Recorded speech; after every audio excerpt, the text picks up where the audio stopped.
આજે world record નોંધાવાનો છે અને વર્લ્ડ રેકોર્ડ શેમાં નોંધાવાનો છે અને તેમાં રાવણનો શું ભાગ છે આ સમગ્ર મામલે ધવલ પાસેથી વધુ વિગતો મેળવીએ. ધવલ, જે અંકિત, દશેરાનું પર્વ જ્યારે ભારતભરમાં ભવ્યથી ભવ્ય રીતે ઉજવાઈ રહ્યું છે ત્યારે રાજસ્થાનના કોટામાં એક વિશ્વ વિક્રમ સર્જાવા જઈ રહ્યો છે અને વિશ્વ વિક્રમ છે રાવણના પુતળાની ઊંચાઈનો લગભગ 221 ફૂટ ઊંચું રાવણના પુતળાનું દહન થવા જઈ રહ્યું છે. લગભગ 13,000 કિલોમાં ના વજનથી આ રાવણનું પુતળું બનાવવામાં આવ્યું છે. 44 લાખ જેવો અંદાજિત ખર્ચ કરવામાં આવ્યો છે અને કોટાની અંદર આયોજકો દ્વારા એક આયોજન કરવામાં આવ્યું છે જેનો વર્લ્ડ રેકોર્ડ સર્જાવાનો છે. અને અંબાલાના જે હરિયાણાના અંબાલાના જે 4 કારીગરોએ 4 મહિનાની મહેનત બાદ સમગ્ર જે રાવણનું પુતળાનું બનાવવામાં આવ્યું છે. લગભગ 25 ફૂટ જેવડો રાવણનો ચહેરો છે અને 58 ફૂટ જેવડો એનો મુકુટ છે.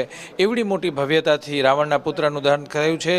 સાથે સાથે મેઘનાદ અને કુંભકર્ણના પણ 60 ફૂટના પુતળા બનાવવામાં આવ્યા છે અને એનું પણ દહન કરવામાં આવશે. સાથે સાથે પુતળાઓમાં ફટાકડા અને શણગાણ પર કરવામાં આવ્યો છે. આમ રાજસ્થાનના કોટામાં એક વિશ્વ વિક્રમ સર્જાવા જઈ રહ્યો છે. આભાર સમગ્ર માહિતી આપવા માટે. 40 લાખથી વધારે ખર્ચ આજ રાવણના જે પુતળા છે તે બનાવવામાં